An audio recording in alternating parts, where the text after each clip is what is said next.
Ministry of defence में बतौर officer के पद पर तैनात नाजिया की डेड बॉडी उसके घर में बरामद होती है।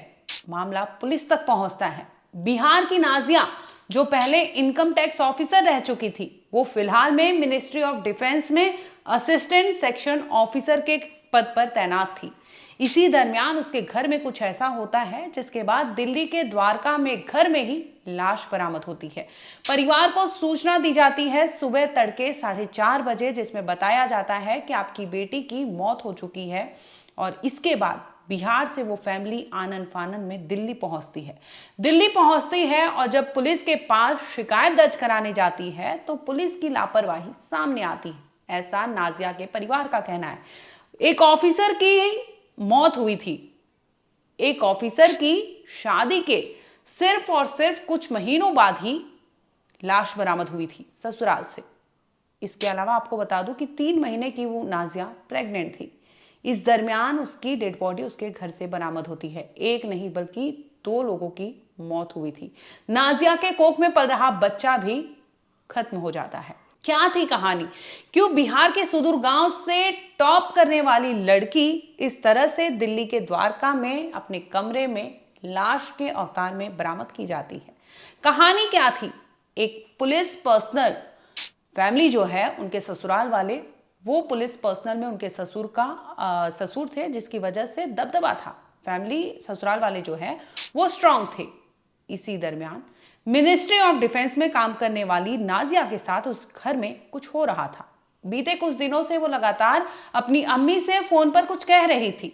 शायद अनसुना किया जा रहा था। उसके भाइयों को अब लग रहा है कि काश वो अपनी बहनों को या फिर अपनी बहन की कहानी सुन लेते। वो लगातार अपने फोन पर मम्मी से कहती थी कि उसके साथ क्या कुछ हो रहा है। स्वागत है आपका, आप देख रहे हैं क्राइम तक। मैं हूं अश्विनी सिंह। कुछ दिन पहले आपने एमपी के त्विषा केस को देखा, जहां पर त्विषा के साथ कुछ कहानी होती है, जिसके बाद उसकी भी लाश उसके घर से बरामद होती है। ठीक उससे मिलता जुलता केस द्वारका से आता है सामने, जहां पर 11 अप्रैल 2026 को एक शादी होती है। बिहार से ये फैमिली बिलोंग करती है। 30 साल की नाजिया का शादी अमजद अली खान नाम के शख्स से होता है, जो कि दिल्ली के द्वारका में है। ये फैमिली जो है काफी स्ट्रांग है, वेल सेटल्ड फैमिली है। पैसे रुपयों से ये लोग पूरी तरह से संपन्न परिवार है। और ऐसे में नाजिया की शादी उस घर में होती है। अप्रैल से वो अपने ससुराल में रहा करती थी।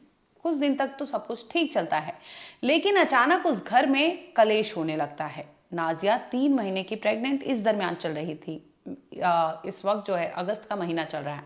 अप्रैल में शादी होती है और इसके बाद वो प्रेग्नेंट होती है और अगस्त उसका 3rd ट्राइमेस्टर चालू था, जिस वक्त उसकी डेड बॉडी उसके घर में मिली थी। अब सवाल ये उठ रहा है कि शादी के महज 4 महीने बाद एक 30 साल की मिनिस्ट्री ऑफ डिफेंस में काम कर रही ऑफिसर, उसकी डेड बॉडी बरामद होती है। एक प्रेग्नेंट वुमेन की डेड बॉडी उसके घर में, उसके ससुराल में बरामद की जाती है। पति से जब पूछताछ होती है तो पता चलता है कि पत्नी जो है उस दिन, यानी वो वारदात वाली पूरी चीज बताते हैं, जिसमें उनका कहना था कि 21 अगस्त को नाजिया जो है अपने पति यानी अमजद को एक कमरे में लॉक कर देती है। इन दोनों में कुछ कहा सुनी हुई थी। इसके बाद वो जाती है, अपने पति को लॉक कर देती है और दूसरे कमरे में खुद जाती है। और इसी दरमियान अमजद को लगता है कि वो हो सकता है गलत कदम उठा ले। अमजद फौरन जो लैंडलॉर्ड है उनको फ़ोन करते हैं कि ऐसे ऐसी बात है, तो वो गैलरी के थ्रू एक लैडर देते हैं, सीढ़ियाँ लगाते हैं, जिसकी मदद से वो बाहर आता है। जैसे तैसे खुद बाहर निकलता है और जब विंडो से झांकने की कोशिश करता है अपनी बीवी नाजिया को, बहुत देर हो चुकी थी, उसका ऐसा स्टेटमेंट है। लेकिन परिवार का ऐसा एलिगेशंस है कि नाजिया के साथ वहां पर मर्डर किया गया है। नाजिया की लाश जिस तरह से बरामद हुई है, जो बीते दिनों से वो लगातार अपने फोन पर अपनी माँ को खबर दे रही थी जो कुछ हो रहा था, प्रेगनेंसी के दरमियान उसके साथ जो चीजें हो रही थी, उसे लेकर वो अपनी माँ को सूचना देती थी, लेकिन बावजूद इसके वो देरी से सुनते हैं और आखिरकार उन तक खबर पहुंचती है सुबह 4:30 बजे। बाबर खान जो नाजिया के फादर इन लॉ है, उनका फ़ोन जाता है नाजिया के पिता पर, जिनमें कहा जाता है कि आपकी बेटी की मौत हो चुकी है। फौरन परिवार के लोग वहां से फ्लाइट लेते हैं, दिल्ली पहुंचते हैं। इस दरमियान परिवार के लोगों का ऐसा भी आरोप है कि जब वो पुलिस के पास पहुंचे, एफआईआर और कंप्लेन देने की कोशिश करते हैं तो पुलिस जो है टाल मटोल करती है। इस कड़ी में उनके जो छोटे भाई है वो सबसे पहले पहुंचे थे और उन्होंने मजिस्ट्रेट के सामने क्या कुछ बयान दिया है वो तमाम जो है सवालों के घेरे में है, क्योंकि पुलिस की तरफ से थियरी ये आ रही है कि परिवार के लोगों ने पहले कोई भी असहमति नहीं जताई थी जिस तरह की उनकी बहन की डेड बॉडी उनके घर में बरामद हुई थी, लेकिन बाद में ये लोग बता रहे थे कि उसके साथ गलत हुआ है। अब बात करते हैं जो फैक्ट है, क्योंकि नाजिया की डेड बॉडी उसके घर में बरामद हुई है और वो प्रेग्नेंट थी, तो ऐसे में जो मुकदमा दर्ज किया गया है पुलिस की ओर से वो बीएनएस की धारा जो है 85 और 108 के तहत। परिवार का कहना है कि शादी के 7 साल के भीतर उनकी बहन की मौत हुई है और जिस तरह से वो लोग फोन पर उनकी बहन रोती थी, चिल्लाती थी, चीखती थी और अपने साथ जो हो रहे अन्याय के बारे में बताती थी, उसे लेकर इनका कहना था कि डावरी एक्ट भी लगना चाहिए, जो कि इस केस में लगा नहीं है।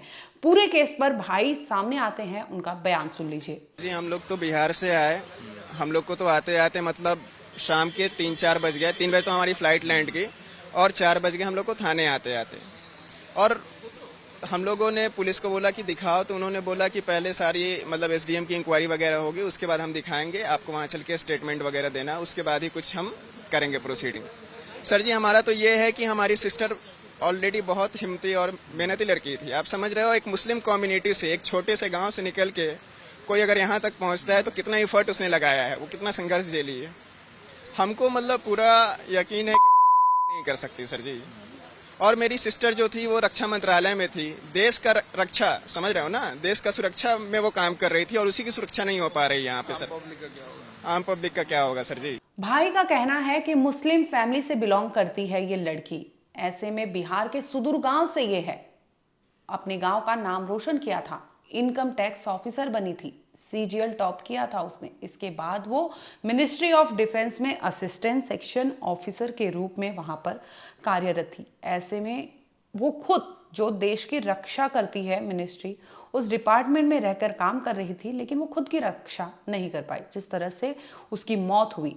दरअसल पति का कहना है कि नाजिया जो है झगड़ा करने के बाद उसे लॉक कर दी थी और इसके बाद कमरे में जाकर खुद से अपनी जान ले ली थी, जो कि वो प्रेग्नेंट थी। अब आप सोचिए, सवाल ये उठता है कि कोई भी औरत हो, कोई भी महिला हो, क्योंकि मातृत्व का ऐसा इमोशंस होता है माँ और बच्चों में कि वो जुड़ाव चाह कर भी अलग नहीं कर सकता। ऐसे में अगर वो प्रेग्नेंट थी और प्रेग्नेंट होने के बाद ये सब चीज़ें डील कर रही थी, वो मेंटल ट्रॉमा की बात कर लूँ मैं, फिजिकल असॉल्ट की बात करूँ, जो कई ऐसे आरोप जो हैं परिवार के लोगों ने लगाया है कि उसे मेंटली और फिजिकली टॉर्चर किया जाता था, हैरेस किया जाता था। और उनकी बहन लगातार अपनी मम्मी से फ़ोन पर ये तमाम चीज़ें कहती थी और बावजूद इसके उसका कहना था कि मैं काम भी करती हूँ, प्रेग्नेंट भी हूँ, और इस दरमियान जो केयर, जो अफेक्शन उसे मिलना चाहिए, वो सब चीज़ों की कमी थी। बजाय इसके उसके साथ असॉल्ट किया जाता था, मारपीट या झगड़ा, इस तरह के आरोप जो है परिवार वाले लगा रहे हैं कि नाजिया ने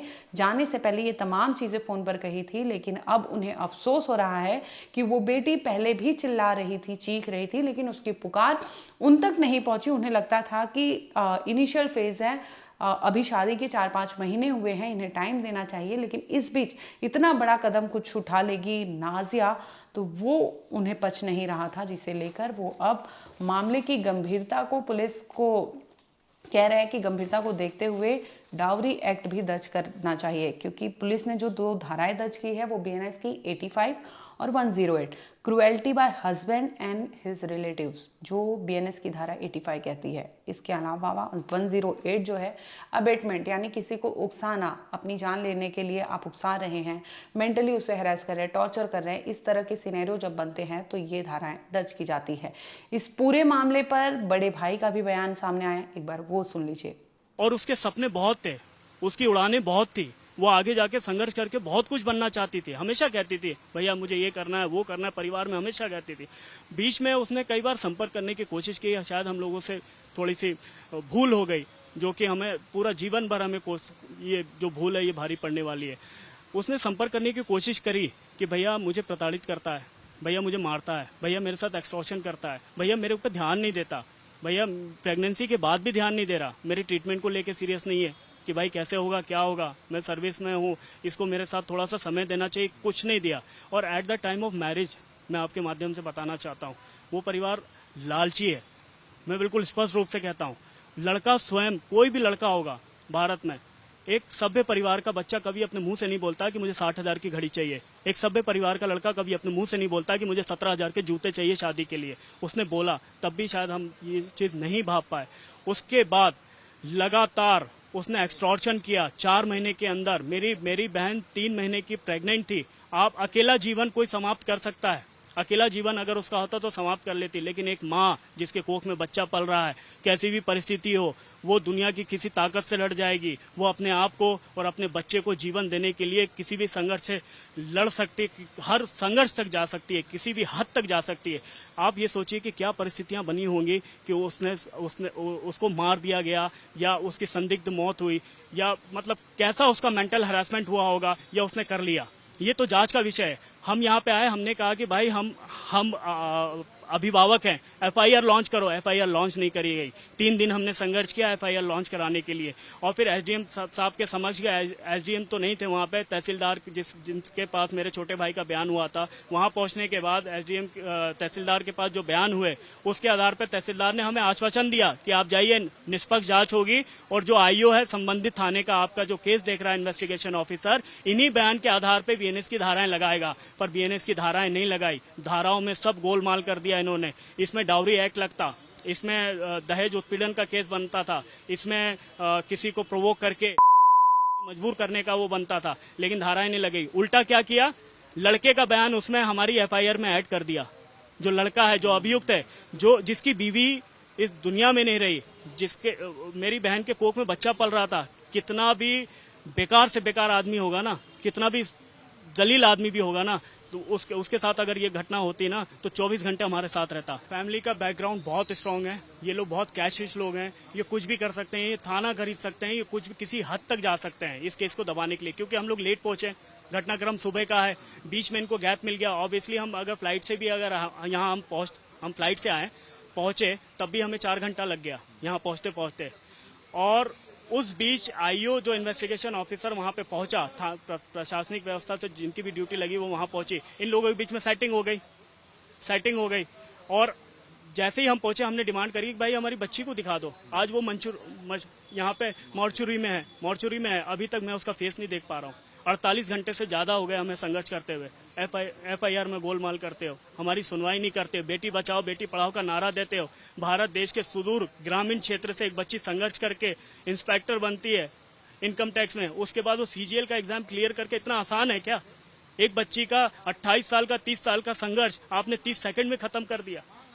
हमारी डिमांड ये है कि इसमें सीबीआई की जांच हो तत्काल प्रभाव से।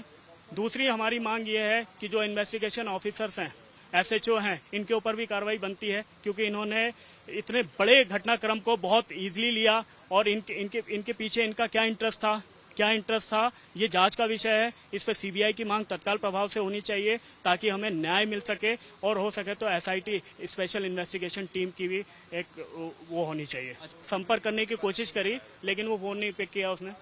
वो इधर उधर गोलमाल बात करता, मतलब फोन ही नहीं उठाया उसने, रिसीव ही नहीं किया। उसके परिवारजन से कोई भी नहीं मिला हमें।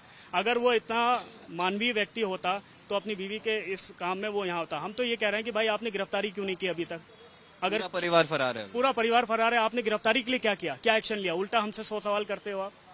हम एफआईआर कराने जाते हैं, एफआईआर नहीं लिखते आप। पुलिस ने, जैसे आपने कहा कि पुलिस ने इसमें दहेज की जो धाराएं थी, डाउरी एक्ट था, वो नहीं लगाया, इसके पीछे कोई वजह बताइए आपको? एसडीएम के समक्ष हमारे जो बयान हुए तहसीलदार के समक्ष, उसमें तहसीलदार ने हमें आश्वासित करके भेजा कि बेटा आप थाने जाओ, आपकी निष्पक्ष कार्रवाई होगी, आपके बयान के आधार पर ये कार्रवाई करेगा आईओ।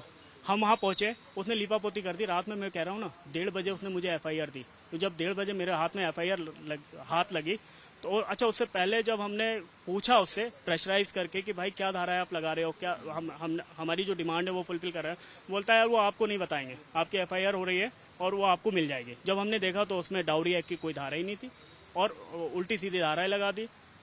भाई 80 लगाई, 108 लगा दी उसने, 85 लगा दी। आपने ये नहीं लगाई, डाउरी नहीं लगाई। भाई 7 साल के भीतर ये केस हो गया। इसमें तो इवेंचुअली लगती है, ये तो बीएनएस का प्रावधान है। आपने जो कंप्लेंट रिटन कंप्लेंट दी थी उसमें आपने ये दहेज के बारे में लिखा था? दहेज के बारे में लिखा था भाई, दहेज के बारे में, उसको प्रताड़ित करने के बारे में, उसको एक्सटॉर्शन करने के बारे में, और आवेदन की एक रिसीविंग भी है। आवेदन जो हम दे रहे थे, आवेदन नहीं ले रहा था वो, लेकिन उसके लिए भी संघर्ष किया, और आवेदन पे एक रिसीविंग भी नहीं थी, सील मिल नहीं लगाई, उस पर एक नंबर लिख के दे दिया, हाँ ठीक है तुम्हारा आवेदन रिसीव कर लिया। यही है, मेरी बहन को मार दिया गया है। आप कौन होते हैं? पुलिस प्रशासन कौन होता है ये तय करने वाला कि मेरी बहन, इतनी संघर्षशील बच्ची जो देश के लिए मिसाल, ना केवल बतना पंचायत के लिए बल्कि पूरे देश के लिए मिसाल थी, उसने फर्स्ट अटेम्प्ट में अपना इनकम टैक्स क्लियर किया, उसके बाद वो सीजीएल का एग्जाम क्लियर करती है, इतना टफ एग्जाम। कुल मिलाकर अब बात करते हैं कि एक होनहार लड़की जो गांव, सुदूर गांव से अपने आप को स्टेब्लिश्ड करती है, पढ़ाई से वहां से निकलती है, दिल्ली पहुंचती है, इनकम टैक्स ऑफिसर बनती है, इसके बाद वो पहुंचती है मिनिस्ट्री ऑफ डिफेंस में, सीजीएल क्वालिफाई करती है, और इस दरमियान उसकी शादी होती है, और शादी उसके लिए हेल बन जाएगी। ये उस नाजिया ने कभी नहीं सोचा होगा। आपको दिखाई दे रही होगी कि नाजिया, सोचिए कि एक लड़की या फिर एक औरत मातृत्व यानी प्रेग्नेंट है, और इस दरमियान अगर उसकी सोच इस तरह की हो रही है, अगर जैसा कि परिवार ससुराल वाले कह रहे हैं कि उसने खुद से जान लिया है, तो इस सिनेरियो में अगर लड़की इतना मेंटल, उसका स्टेटस क्या रहा होगा कि उसने ना सिर्फ अपनी जान ली बल्कि अपने कोख में पलने वाले बच्चे की भी जान ले ली। तो ऐसे में 2 मौत के जिम्मेदार जो है वो ससुराल वाले ही होंगे, क्योंकि जिस तरह से लड़की वहां पर उनकी डेड बॉडी मिली है और जिस तरह के एलिगेशंस उसके परिवार वाले लगा रहे हैं, वो तो देखकर यही समझ आता है कि कुछ ना कुछ वहां पर गलत हो रहा था, जो लड़की बर्दाश्त नहीं कर पाई, अपने माँ बाप से कही, उन्होंने हेल्प नहीं किया, जिसके बाद उसके पास कोई रास्ता नहीं बचता, और वो इतना ट्रॉमेटाइज हो जाती है कि वो अपने ही घर में जान ले लेती। हालांकि परिवार का ये कहना है कि वो इतनी होनहार या फिर इतनी कॉन्फिडेंट लड़की है कि इस तरह का स्टेप कभी नहीं ले सकती। तो कई थ्योरी है, आरोप प्रत्यारोप है, क्योंकि पुलिस पर भी आरोप लग रहा है कि आयोग ने सही से इन्वेस्टिगेशन नहीं किया, सही से जो धाराएं लगनी चाहिए बीएनएस की वो धाराएं नहीं दर्ज की गई हैं। इसके अलावा डाउरी एक्ट की बात की जा रही थी। तो तमाम जो आरोप प्रत्यारोप है वो शुरू हो गया है, और जो 4-5 आरोपी है, क्योंकि एफआईआर में 4-5 के नाम दिए गए हैं, उनके इन लॉज जो हैं, इसके अलावा हस्बैंड जो है, उन पर, अमजद पर एफआईआर दर्ज की गई है, क्योंकि इस तरह के जो आरोप है घर में रहते हुए और इतना बड़ा कांड हो जाता है तो कहीं ना कहीं सवालों के घेरे में ससुराल वाले ही आ जाते हैं। त्विषा केस आपने देखा, जहां पर उनकी मदर गिरिबाला सिंह और फिर उनके पति समर सिंह, उन पर जो आरोप लगते हैं कि किस तरह से त्विषा के साथ तमाम चीज़ें हो रही थी, और आखिरकार एक दिन ऐसा आता है कि वो अपनी जान ले लेती है। फिलहाल ये भी केस जो है दिल्ली का, वो सोचने पर मजबूर करता है कि आज के टाइम पे लोगों की डिमांड या फिर लोगों के समझने का तरीका कितना बदल चुका है। लोग इस चीज़ों को भाप भी नहीं पा रहे हैं और अपनी कीमती ज़िंदगी यूं जाया कर रहे हैं। ये वाकई सोचने का समय है कि सोसाइटी या फिर समाज या फिर आपके इर्द गिर्द क्या कुछ हो रहा है, कैसे लोग हैं और किस तरह के मेंटल स्टेटस से वो गुजर रहे हैं। आप सोचिए कि एक वर्किंग वुमेन जो मिनिस्ट्री ऑफ डिफेंस, जहां पर रक्षा, मैं भारत की बात कर रही हूँ कि भारत की रक्षा की बात की जाती होगी, तमाम दांवपेच जो है वहां पर साझा किए जाते हैं, ऐसे में वो डील करने वाली, वहां पर काम करने वाली एक ऑफिसर अपने घर को, अपने परिवार को, अपने पति को या फिर अपने इन लॉज को संभाल नहीं पाती और इस तरह से इतना बड़ा कदम उठा लेगी, ये वाकई गंभीर सवाल खड़े करती है कि क्या वो लड़की इतना चीज झेल नहीं पा रही थी या फिर वाकई उसके ससुराल में उसके साथ गलत कुछ हो रहा था, उत्पीड़न हो रहा था, टॉर्चर उससे सहना पसंद नहीं था। आखिरकार वो थक जाती है और अपनी जिंदगी यूं खत्म कर लेती है। फिलहाल इस केस में पुलिस इन्वेस्टिगेशन कर रही है, आगे कुछ अपडेट होगा हम आप तक जरूर लाएंगे। देखते रहिए क्राइम तक।